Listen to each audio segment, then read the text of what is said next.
The Galactic Assembly laughed. Literally. On the floor of the Interstellar Accord Hall, representatives from over 50 alien species cackled and jeered when the Terran envoy presented Earth's formal military contribution, a single cruiser, flanked by 5 barely space-worthy escort frigates. The holographic projection of the Terran fleet looked like a joke next to the sprawling armadas of the Kevrathi, or the Vulcan Empire. High Lord Velcor of the Draven Collective let out a shrieking wheeze that passed for a laugh. "Is this a diplomatic gesture? A ceremonial offering?" he mocked, his mandibles clicking with amusement. Commander Holt sat still, his back rigid and jaw clenched. His face showed nothing. But his eyes? Oh, they burned. Burned with a fury only humans knew how to bottle deep until the moment was right. Earth had been allowed into the Accord 2 years ago. Barely. Considered primitive, emotional, and too volatile to be trusted, the Terrans were treated like interstellar pests. The only reason they'd been given a seat at the table was because they held a strategic jump gate position no one else could crack without them. A necessary evil, and so the humans came, quietly, observing, listening, learning. Commander Holt stood now, his voice low but steady. "We may not match your numbers," he said slowly, "but we don't need to. 1 ship will be enough." The laughter resumed. Weeks passed. The war began, not on Earth's terms. A rogue swarm of biomechanical horrors, the Yathari brood, began invading border worlds, obliterating colonies, harvesting DNA like a plague with a purpose. Entire fleets vanished, thousands dead in hours. Panic swept the Assembly. Worlds once arrogant about their defenses crumbled. The Assembly's grand fleets launched a joint strike to push back the brood. Over 200 ships, 30 species, and trailing behind them, as if forgotten, the lone Terran vessel, TSV Retribution. It was old by alien standards, scarred, black steel against the shimmering silvers and glowing blues of alien craft. No flashy bio-neural interfaces, no quantum veil tech, just armor, guns, and human spite carved into every welded plate. Inside, Holt stood before his crew, eyes sweeping across 100 pairs of steely gazes. Veterans, survivors, misfits trained to fight with their backs against the wall. He smiled. "They think we're a joke. Let's make them choke on their laughter." The alien fleets hit the Yathari swarm hard, but it wasn't enough. Their weapons, light-based, elegant, precise, failed against the shifting frequencies of the brood's living shields. One by one, the proudest ships of the galaxy went dark, until the Retribution moved forward. Alone. It powered through the debris fields of better ships, past the corpses of fallen warriors, right into the heart of the swarm. No finesse, no negotiation. Holt gave the order. "Bring hell!" The first shot wasn't elegant. It was an old-fashioned kinetic slug, accelerated to a fraction of light speed. It tore through a brood mothership like it was made of tissue. The second barrage came from magnetic rail turrets. Explosions rippled across the alien formation. The brood screamed. The Assembly gasped. And still the Terran ship kept coming. Because where others fought to protect, they fought to avenge. And now they had a galaxy's worth of blood debt to collect. The command deck of the TSV Retribution pulsed with a low red glow, the emergency lighting casting shadows over worn steel, aging monitors, and faces carved by war. Smoke drifted from a fried console at engineering. Ensign Drew was already on it, sleeves rolled up, cursing beneath his breath in the way only humans did, with that blend of rage and defiance that made the universe nervous. Commander Holt stood in the center, motionless, a statue among chaos. The ship's tremors hadn't stopped since they'd broken through the second layer of Yathari formations. Not because of a malfunction, because they were hitting back harder than anything the brood had seen. And now, the enemy was adapting. "Sir, we've got incoming. 3 brood cutters closing on port flank, 1,200 meters and closing," barked Lieutenant Ramos, her voice steady even as a piece of the ceiling cracked above her. "Divert batteries 2 and 4. Give me saturation fire on all 3, center mass." She didn't ask if that would work. She just did it. That's why Holt kept her. Outside, the Retribution's old hull shimmered under the weight of return fire. Acid beams splashed across her flanks. Organic plasma tendrils lashed out like living whips, tearing through space with eerie grace. But the ship held.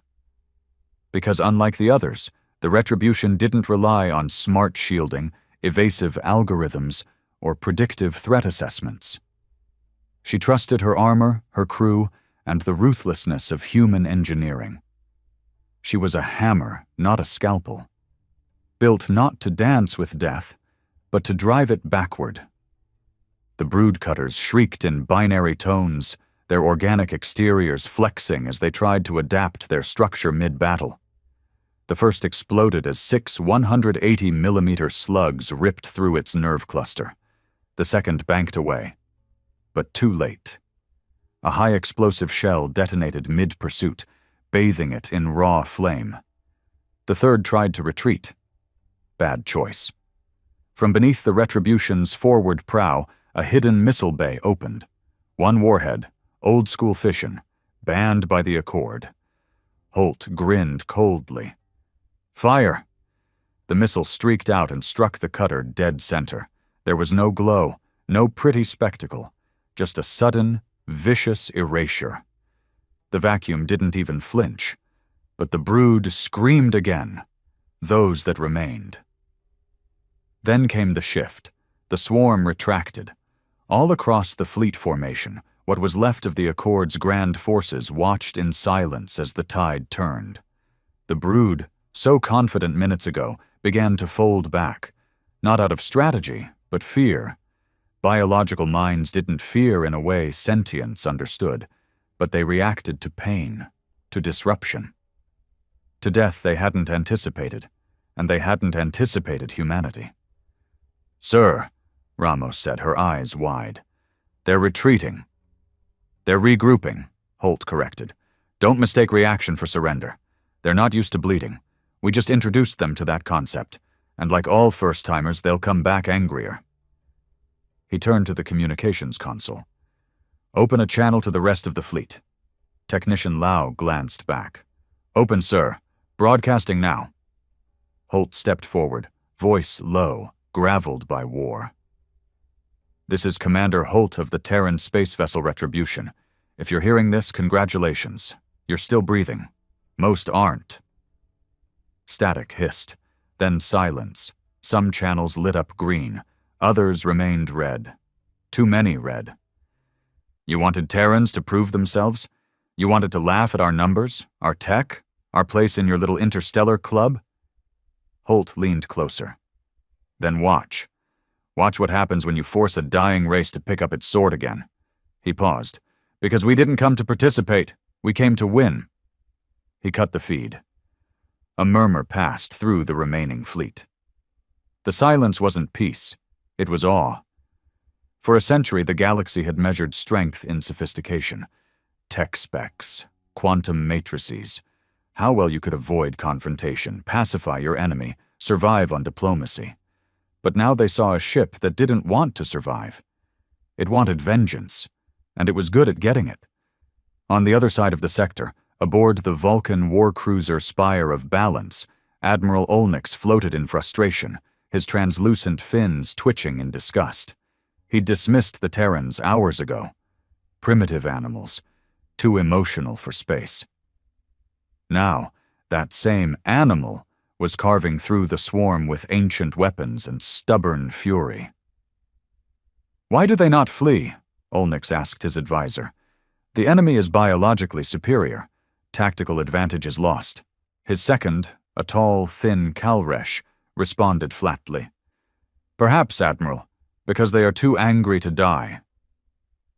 Olnix said nothing. In silence, they watched as another brood carrier ruptured under Terran fire. Back on the Retribution, Holt moved through the corridors. The lights flickered intermittently. Engineering was holding the reactor steady by what felt like willpower alone. He passed by medbay. 6 stretchers lined the hall. One crewman was already covered, his dog tags resting quietly on his chest. Private Ames, barely 23, from New Mexico. "Take care of him," Holt told the medic. She nodded, lips tight. He kept walking. In the gun deck, Sergeant Creeves was coordinating repairs on the autoloaders, shouting over the screech of hydraulic presses and the scent of scorched steel. Holt stopped beside him. "We good for another push?" Creeves glanced at the console. "She'll hold. She's pissed off, just like the rest of us." "She's a ship, Creeves." "She's more than that, sir, and you know it." Holt didn't respond. Maybe Creeves was right. Retribution had been through too much. She'd survived the Rigel collapse, the Delos drift, even the mutiny at Port Karga. Every plate on her hull told a story. Every creak in the frame echoed a battle cry. This wasn't a vessel. It was a coffin that refused to close. And now it was humanity's final answer to a universe that thought them weak. Hours later, they broke through the 3rd layer of the swarm. What waited beyond wasn't defense. It was a nest, an entire brood hive, kilometers across, organic, pulsing, guarded by things even the archives hadn't classified. The Accord had called them unkillables, massive constructs of carapace and cannon, part flesh, part fusion core, capable of obliterating entire cities. One had taken out 3 Dreven dreadnoughts in a single sweep last month. Retribution didn't slow. "Target that thing," Holt said calmly. "Sir, we don't have the payload for something that size," Ramos warned. "We do," he replied. "You just don't like it." She blinked. "The core?" He nodded once. "Arm it." Deep in the bowels of the ship, an ancient payload was prepped. It wasn't nuclear. It wasn't even Terran. It was something humanity had recovered during a salvage operation near Andromeda's fringe.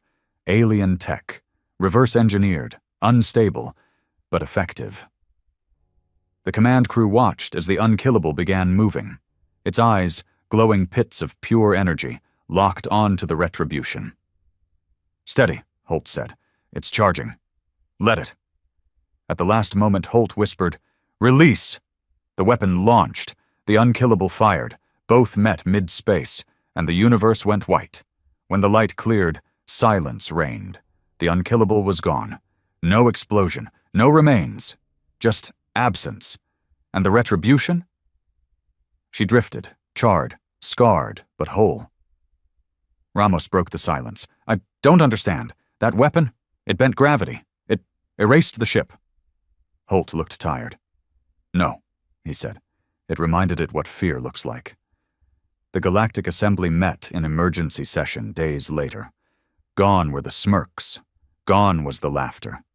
In their place, respect and fear. Humanity had arrived, not with ceremony or grand speeches, but with fire and wrath, and one battered ship that made gods bleed. The TSV Retribution floated like a wounded beast amid the graveyard of its enemies. The Ythari swarm had broken formation after the annihilation of their unkillable, pulling back with an animal instinct alien minds rarely acknowledged: self-preservation. Inside the command deck, the air was heavy with smoke and victory. Not celebration. Victory. Because for Terrans, those two were not the same. Lieutenant Ramos was the first to speak, her voice hoarse from hours at her station. "Structural integrity is holding at 53%. Starboard railgun offline. Life support in Deck C is failing." Holt, standing rigid in the center of the deck, responded without flinching. "Seal off C. Divert power to the guns. They'll be back." A low murmur passed through the crew. Even the thought of another round with the swarm caused a ripple of exhaustion. But not Holt. He didn't get tired. He just got more dangerous. The silence was broken by an incoming hail. Ramos glanced over. It's Admiral Tonic of the Kalari Coalition. He's requesting direct contact. Holt gave a short nod. The holographic display flickered before forming into the blue-skinned, bioluminescent image of Admiral Tonic. His robes were charred. His pride, clearly more so. "Commander Holt," Tonic began, voice tense. "On behalf of the Accord Fleet, we acknowledge your vessel's performance." Holt raised an eyebrow. "You're welcome," he said simply. Tonic blinked, confused by the curt reply. "What exactly was that weapon?" "Classified. You just erased a threat that took out 3 Dreven warships like they were shuttlecraft. I believe the Accord has a right to—" "No," Holt interrupted. "You believed humanity had no right to be here. You believed we were primitives clinging to steel and spite. Now you're worried we might have something you don't understand." Tonic's voice rose. "You're playing a dangerous game, Terran." Holt stepped closer. "And yet we're still on the board. Where's your fleet, Admiral?" Silence. The feed cut. Holt didn't blink. "Let them stew. We've got bigger problems." He turned toward his tactical officer, Ensign Park. "Status of the swarm?" "Regrouping, but not retreating. Looks like they're pulling energy signatures into one locus. Might be forming a goddamn mega-cluster. Never seen readings like this." Ramos muttered, "You think that was their queen?" Holt shook his head. Number that was her pet. The mood shifted instantly. A strange quiet fell over the crew.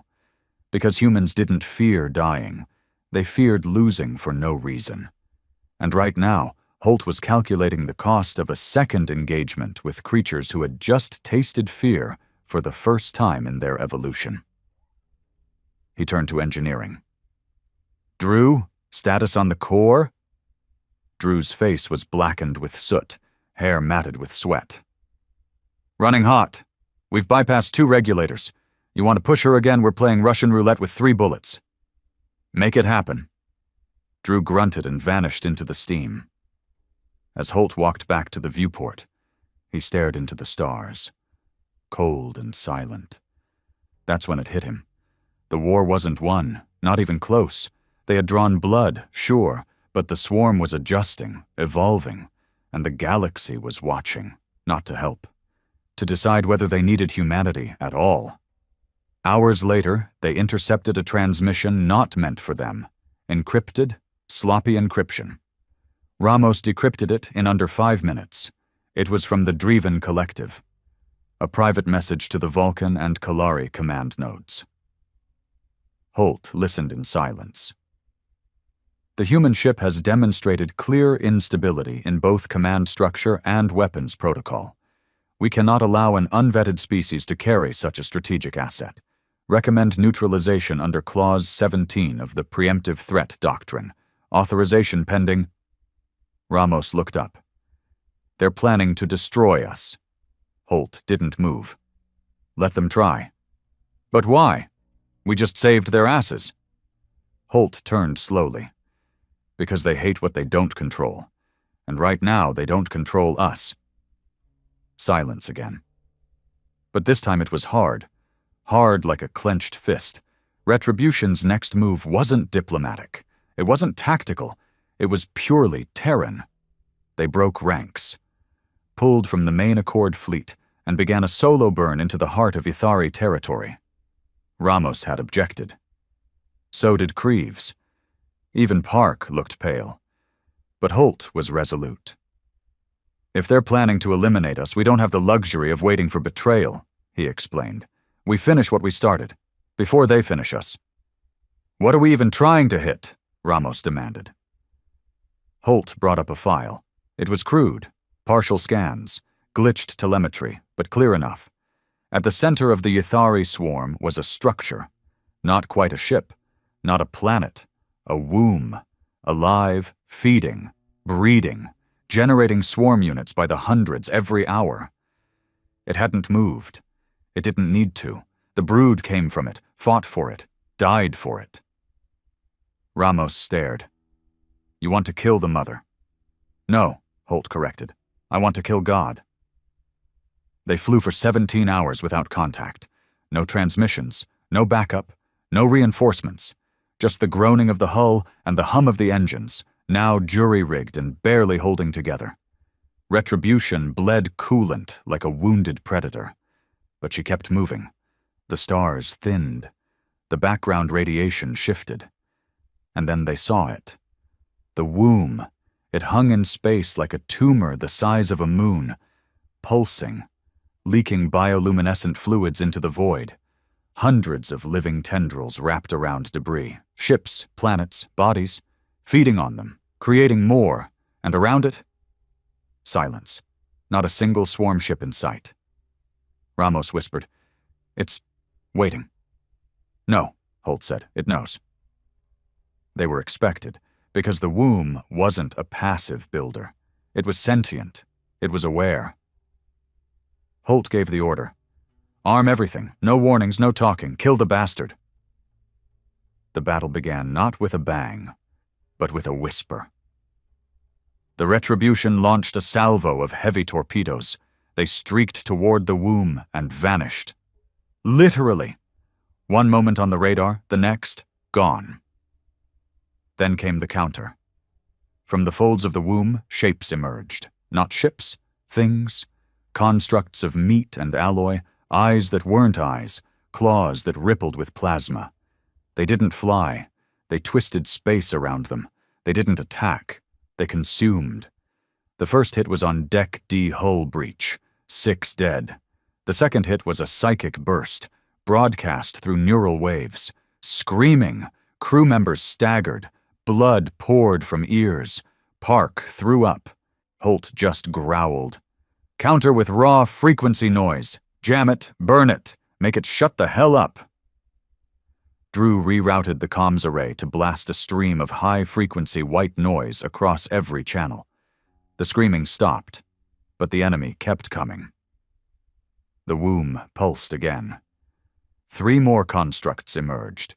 Retribution was outnumbered, outgunned, and out of time. But she wasn't out of anger. "Fire the main railgun," Holt ordered. "It's offline," Ramos shouted. "Then throw something at it." Creeves grabbed the comm. "You heard him! Load Deck B's scrap bin into the coil! I want it hot and flying!"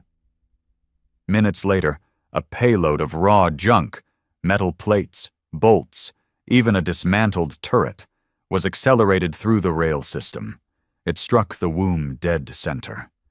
A crack appeared. Then came the explosion.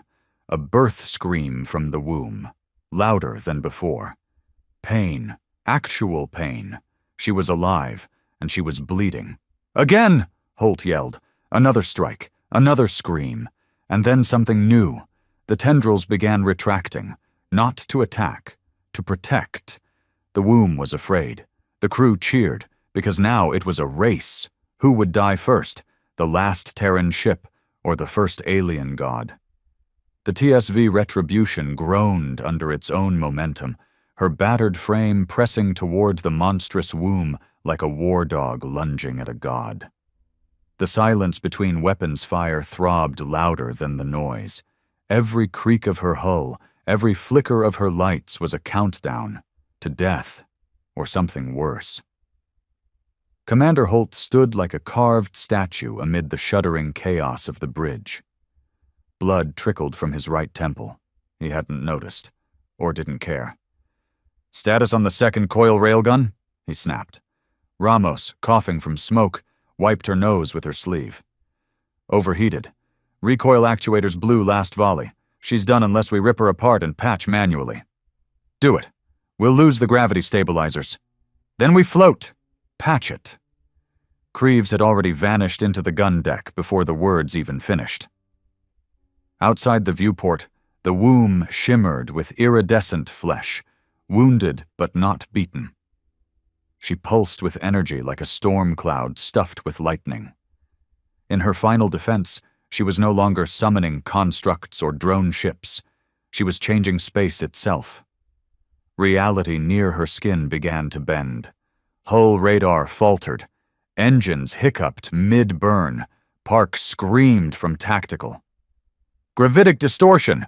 It's warping local fields. Compass drift at 40 degrees. Mass density spiking." "Explain it to me like I'm not married to a physicist," Holt growled. "She's turning space into sludge. If we don't move soon, we'll sink into it and never get out." "And our weapons? Still piercing, for now." Holt clenched his jaw. "Then we shoot until we're empty or dead." Creeves and 2 other engineers, covered in sweat and burns, dragged the second railgun online with bare hands and magnetic clamps.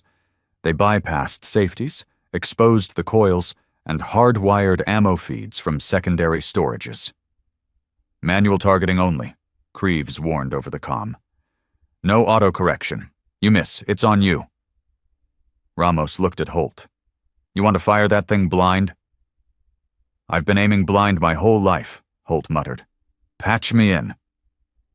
They uploaded raw trajectory data. Holt ran it through his command HUD, adjusting for gravitational turbulence. This wasn't shooting a target.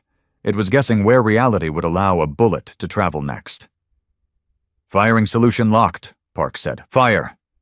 The entire ship groaned like it was giving birth. The railgun screamed, flinging a 500-kilo slug of tempered alloy at near-light speeds into the thickening void. And for a second, it worked. The shot curved, warped, twisted, and landed. Right in the heart of the womb's glowing central mass. The effect was instant. The womb shrieked, not through sound, through thought. Every living mind aboard the Retribution felt it, a raw psychic blast of terror and rage that made stomachs churn and ears bleed. Private Saldana collapsed in the corridor. 2 engineers went catatonic. Even Park vomited beside the helm. Holt staggered, but grinned. "She's scared." Ramos, panting, wiped sweat from her neck. "She should be." Then came the retaliation. From within the womb's walls, something emerged. Not a ship, not a drone, a creature. It wasn't made, it wasn't built, it was born. Black like tar, tall as buildings, wings that looked like they were spun from broken timelines. It moved between frames like bad film, jerky, blurred, unnatural. And it didn't fly. It arrived. On top of them, the ship rocked, alarms screamed, hull panels blew off. Holt was thrown against a wall, ribs cracking. Ramos was knocked unconscious. Park scrambled to maintain balance as the creature tore into the outer hull like paper. One of its limbs, tentacle, claw, limb, no one knew, pierced through engineering deck E and sent a dozen crew members into space, screaming and freezing instantly. Then it began digging. Into the ship. Not to destroy it, to reach Holt. Because somehow the womb knew. He was the mind, the rage, the reason it bled. And it wanted that to end. In the chaos, Holt stumbled into a weapons locker and ripped open the emergency seal. Inside, a prototype exoframe. More mech than armor. Illegal. Banned in most colonies for overkill potential. He stepped in. The suit sealed around him with hydraulic snaps. Inside, systems buzzed online. It fed his brain reflex commands, muscle boosting, neural links. He became a weapon. As the creature burst through the corridor wall and reached a burning claw for the bridge, Holt met it halfway. He didn't shoot. He punched.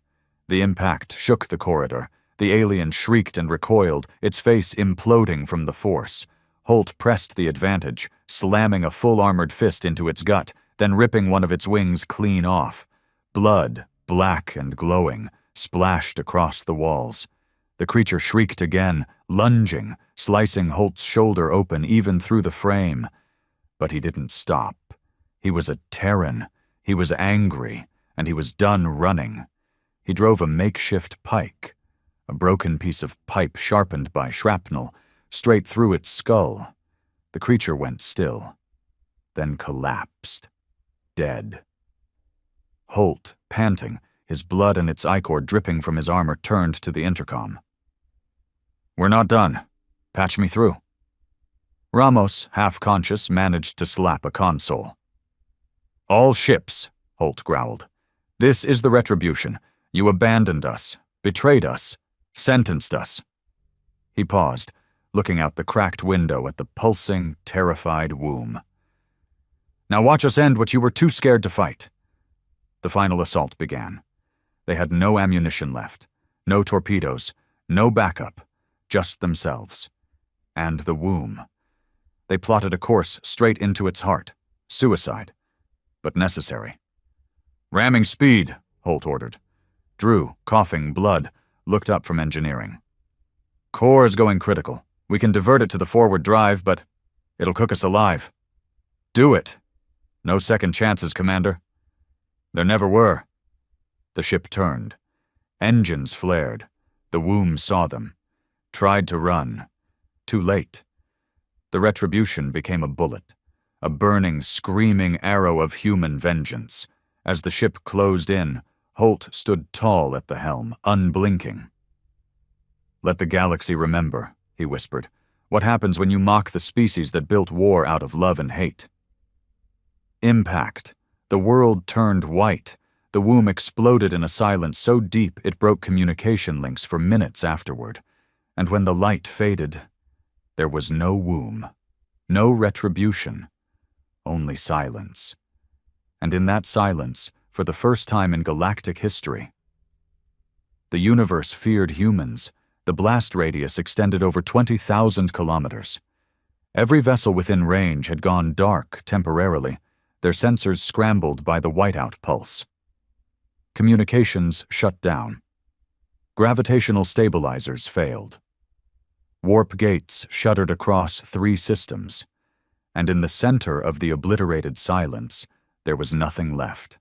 No womb, no retribution, not even debris, just an expanding cloud of particulate ash and organic vapor that shimmered like blood in zero gravity.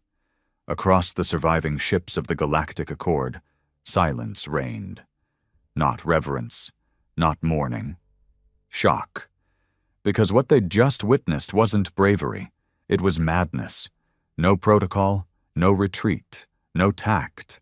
The humans had thrown themselves headlong into a cosmic abomination and erased it from the map, not with superior science or strategy, but raw, blind fury. And it had worked. Admiral Tonic of the Kalari stared at the readings from his command console, knuckles pale. "Is there any confirmation? Black box data? Ejection pods?" he demanded. His aide shook his head. "None. They didn't launch escape beacons. They didn't slow down.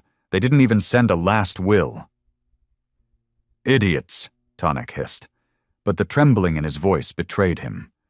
They weren't idiots. They were Terrans, and they'd just committed an act so absolute, so horrifying in its effectiveness, that the galaxy no longer knew how to process it. Some called it heroism, others called it a war crime. But every species agreed on one thing. Fear had a new name. Humanity. Back on Earth, the feed reached Central Command 3 minutes after the blast. The AI core that monitored the deep space relays flagged it with one word. Event.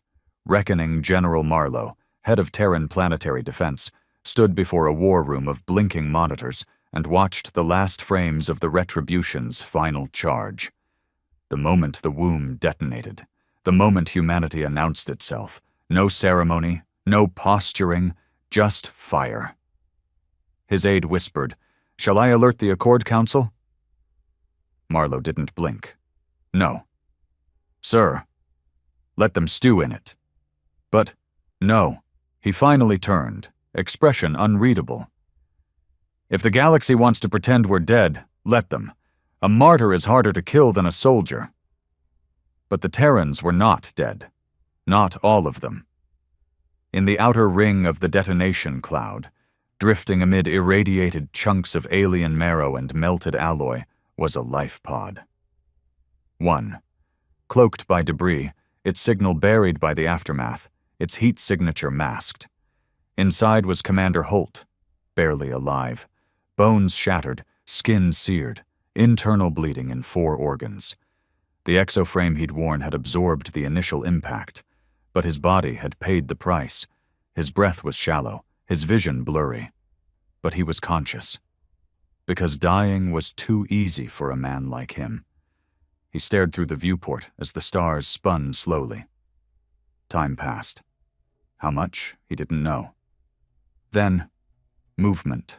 A salvage vessel, not a Cord, Terran Black Ops. The insignia on its hull was worn, the name painted over twice. TSV Revenant. They weren't here to mourn. They were here to collect. The ship latched onto the pod. Holt lost consciousness before they cracked it open. When he awoke, it was underground. Earthside, not hospital, not military base. A bunker, one of the old Cold War relics refitted for off-grid operations.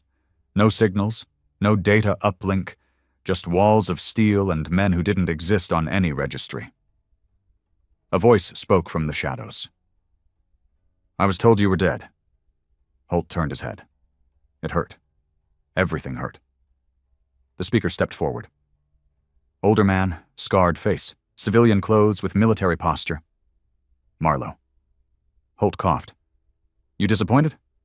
Marlowe shook his head. "I'm terrified." Holt's lips cracked into something like a grin. "Good.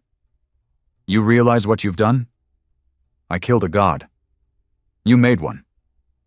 That stopped Holt cold. Marlowe continued. "The galaxy watched you destroy something they couldn't even comprehend. You didn't just fight, Holt. You made a statement, a species-wide declaration." Holt sat up slowly, wincing. "What now?" Marlowe hesitated. "That depends." "On what?" "Whether we want to remain the underdogs they mock, or become the monsters they fear." Silence. Then Holt looked up and said, "Why not both?" 3 days later, a signal went out, not public, not official, just a ripple. A whisper passed between colonies, smugglers, ex-military. The retribution was gone, but a new project had begun. Project Revenant. A new fleet. No oversight, no Accord interference, no diplomatic restrictions. Built in shadow. Forged from salvaged technology, stolen alien weapons, human spite. No more asking for permission. The next time the galaxy needed saving, they'd get no warning. Just the roar of engines and the vengeance of a species that had already proven one truth. You don't laugh at humanity. You bury it deep, and you pray it never comes back. The halls of the Galactic Accord High Council were no longer filled with laughter. They were sealed, soundproofed, guarded by armored Dreven shock troops and Vulcan sentinels whose loyalty was programmed, not chosen, because paranoia had replaced pride. And behind those sealed walls, the Council argued, not about policy, but about humanity. "They cannot be allowed to rebuild," hissed Velcor, head of the Dreven Collective. His mandibles clicked with every syllable, stress fractures lining his carapace. "We saw what one ship did. One. Imagine if they rearm. Imagine if they multiply." Admiral Olnix of the Vulcan Empire folded his tendrils. "We do not imagine. We prepare. Surveillance drones have already lost signal in 6 Terran sectors. Their colonies have gone dark. They're not rebuilding. They're hiding." "Worse," croaked a Calresh diplomat from the corner. "They're preparing." A deep hush followed. Even the Kalari representative, Tonic, sat stiffly. "I propose we invoke Protocol 87, Velcor said. Gasps. Eyes widened. Monitors flickered. Protocol 87, preemptive total neutralization. It had only been considered once, during the rise of the Raykari hive mind, a policy that authorized the sterilization of an entire species if they were judged an existential threat. "We're not exterminators," Olnix muttered. Velcor leaned in. then prepare for extinction. The vote was tabled, but the seed had been planted, and Earth was now a target. In orbit above Mars, deep in the shadows of its cold moons, Project Revenant took shape. The base didn't exist on any official Terran map. It was a mining station on record. But in reality, it was a birthplace of something new. Inside, Holt stood in front of the first prototype, TSV Dirge, longer than Retribution, sleeker, heavier armor, advanced stealth plating, no windows, only internal sensors, built not for survival, but eradication. "She'll move like a ghost," the engineer whispered. "Fast enough to outrun most enemy scans, quiet enough to bury a kill before they even look up." Holt didn't respond. He just stared, and then asked, "Weapon systems?" The engineer hesitated. "We've pushed the envelope, recovered alien scrap from the womb cloud, coupled it with old-world kinetic mass drivers." "Test it." They did. A remote asteroid was designated as target. The Dirge fired one projectile. It wasn't fast, it wasn't smart, it was violent. The asteroid disintegrated, not shattered, not cracked, unmade. Holt turned to his team. "I want 5 more, quiet, dispersed, ready in 6 months." They didn't ask why. They'd read the classified transmissions, seen the intercepted council logs. They knew Earth was no longer a participant in galactic politics. It was a countdown. Back in the colonies, humanity had changed. Gone was the desperate clamor for inclusion. No more ambassadors, no more outreach. Now, Terran systems had gone silent. Trade routes were severed. Civilians were recalled. Orbital ports shut down overnight. On the outer colonies, children were taught how to spot reconnaissance drones. In inner systems, AI models ran war simulations 24/7. In old bunkers, deep in Earth's crust, conscription algorithms selected the next wave of operators, not for war, but for revenge. All without a single public speech. Humanity didn't rally, it remembered. Aboard the TSV Dirge, Holt watched the crew during their first live exercise. They didn't cheer, they didn't joke, they executed. Each operator had passed psychological screening so brutal that only 12% survived the evaluation process. Veterans, orphans, dissidents, all broken by war, all remade by hatred. No loyalty to Earth, loyalty to retribution. That was their creed. A new insignia had been stamped onto their uniforms, a crimson skull wrapped in orbital rings with 3 stars. One for the womb, one for the council, one for the next target. Because they were not here to police peace. They were a message, and their message was, "You laughed at our weakness. Now choke on our wrath." The first strike came without warning. A brood splinter cell, leftover, feral, still harvesting biological matter on an uncharted moon, was wiped out. Not attacked, wiped, outside. No heat signatures, no survivors, not even remains. Just a crater laced with melted armor and the lingering stench of Terran propellant. When the Accord got the data feed, they panicked. The Vulcan sent a scout team. The ship didn't return. 2 days later, an anonymous signal pulsed across 3 major galactic comboys. A distorted voice. One sentence, "We finish what you flee from." Then silence. The Council scrambled. The Dreven demanded an immediate escalation. The Kalari voted to open talks. The Vulcan hesitated. And the humans? They didn't respond at all. In the galactic underworld, the legend of retribution grew. Merchants in black market bars told stories of a single Terran ship outgunning a fleet. Bounty hunters whispered about the womb killers. No one called them heroes. They called them wolves.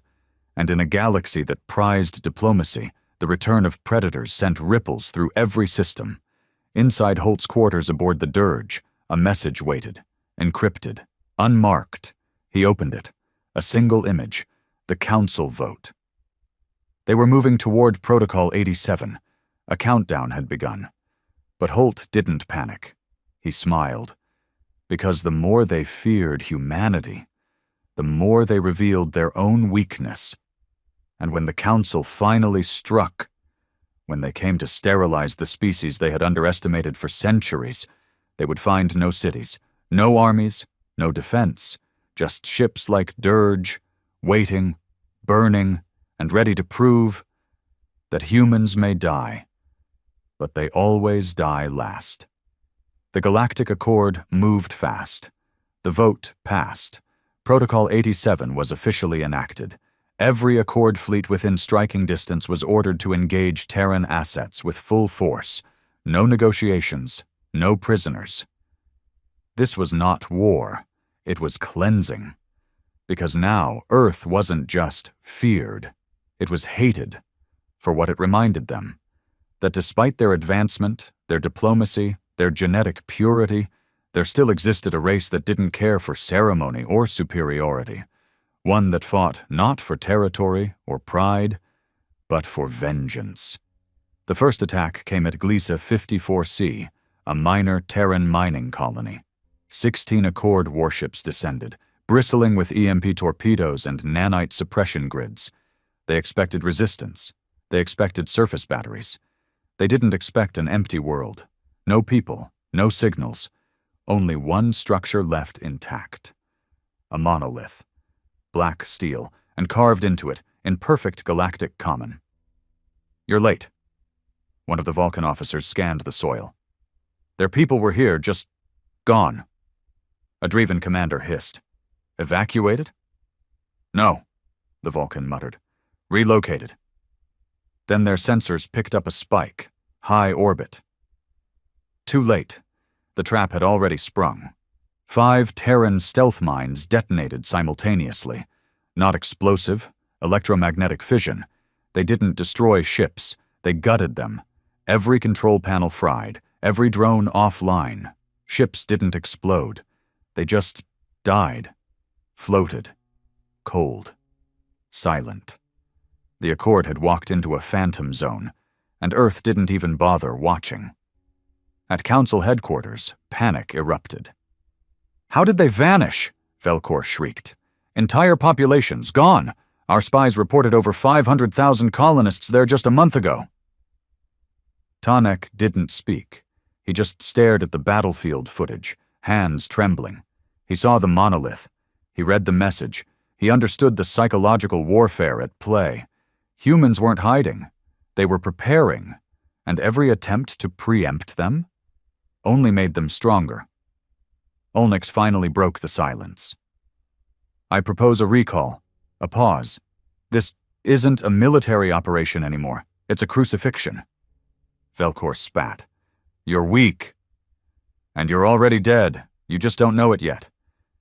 In a classified meeting beneath Mars, Commander Holt stood over a holographic star map. Red points marked confirmed Terran evacuations. Blue points were still monitored by the Accord. Green points. Those were his. Each green node wasn't a planet. It was a shipyard. Secret ones. Undetectable. Scattered across asteroid fields, gas giant moons, deep crust facilities. One of them even orbited a black hole, using its radiation shadow to remain invisible. Beside Holt, Ramos, alive, scarred but back in uniform, nodded. "They think we're spread thin." "They think wrong," Holt replied. "Let them burn fuel chasing ghosts." A younger officer piped in. "Sir, with the activation of Protocol 87, Earth is now the prime target. They'll come for it. Every fleet." Holt looked up. "Good." 3 weeks later, they did. An armada of 70 ships, mixed species, high-yield plasma arrays, gravitic warheads, shielded carriers. They reached Earth's orbit expecting a battle. They found nothing. No defense satellites, no orbital guns, no fleet, just clouds and silence. One Vulcan captain laughed. "This is Earth, this is the threat?" Then the clouds parted, and hell fell from the sky. The TSV Dirge decloaked right inside the lead formation, followed by 6 others, the Revenant fleet, silent, deadly, and unleashed.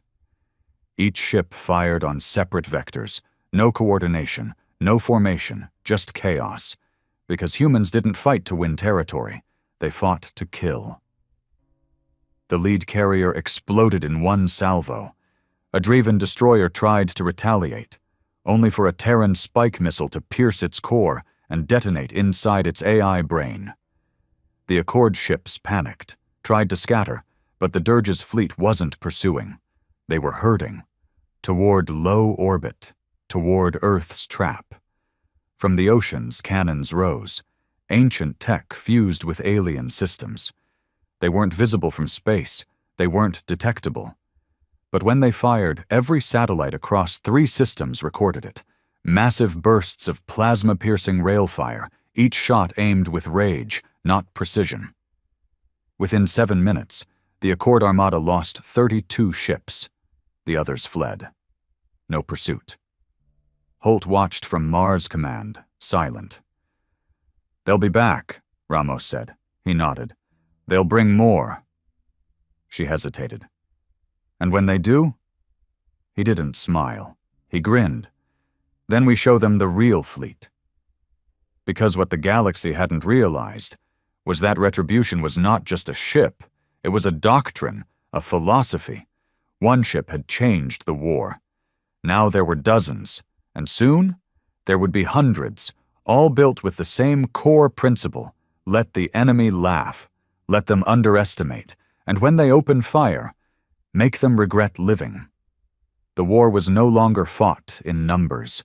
It was fought in fear. And the Accord had never been more afraid. Across 5 sectors, galactic commerce collapsed.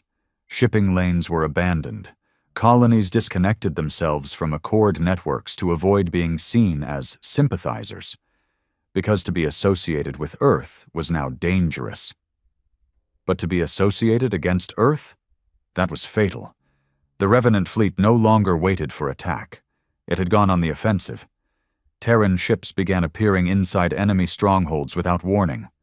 They didn't declare war. They didn't negotiate.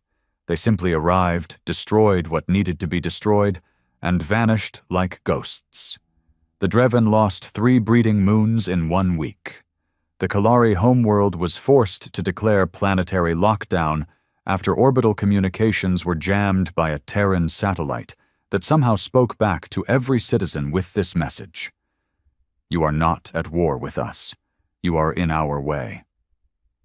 Panic became standard. And then, Earth made contact, not through the Council, not through ambassadors, through a single broadcast. Commander Holt appeared, seated in what looked like a steel-walled command room. No medals, no flag, just that same cold stare. "To those still pretending you're in control, let this end. We didn't ask for war. We responded to extermination. You voted to erase us. Now you realize that death doesn't silence humans. It summons us. You want terms? Here's one. Stop. All aggression. Dismantle Protocol 87. Apologize, or we will remove your ability to speak permanently." "This is not a threat. This is a mirror. Look at yourselves." "We became monsters because you demanded it. And we got good at it." The message repeated on loop across every system. The Council went into emergency session again. This time, no one laughed. This time, some didn't even show up. In the void between star systems, Holt stood aboard the bridge of the TSV Revenant, the new flagship.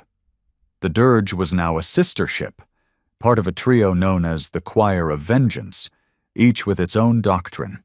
Dirge, silence before the strike. Elegy, fear before the scream. Requiem, ashes after the end.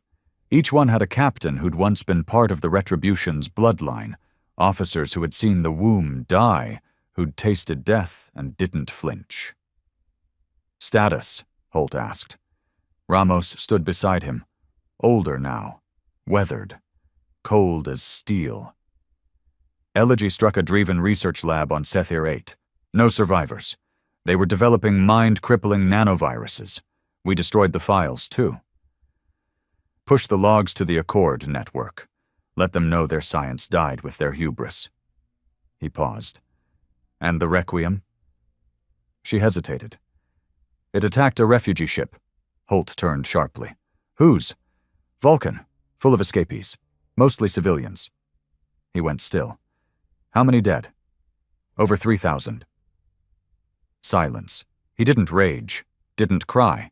He stared out the viewport for nearly a full minute, then said, "Pull them from the fleet.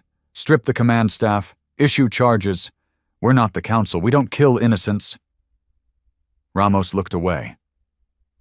But Holt knew the truth. The line was already blurring. The war had changed them. And maybe that was okay, because Earth didn't start this. But now that it had its teeth in, it refused to let go. Meanwhile, on the Accord side, fractures split the once mighty alliance. The Kalari threatened to withdraw entirely, calling the Council's leadership morally bankrupt and tactically suicidal. The Vulcan began secret talks with independent Terran colonies.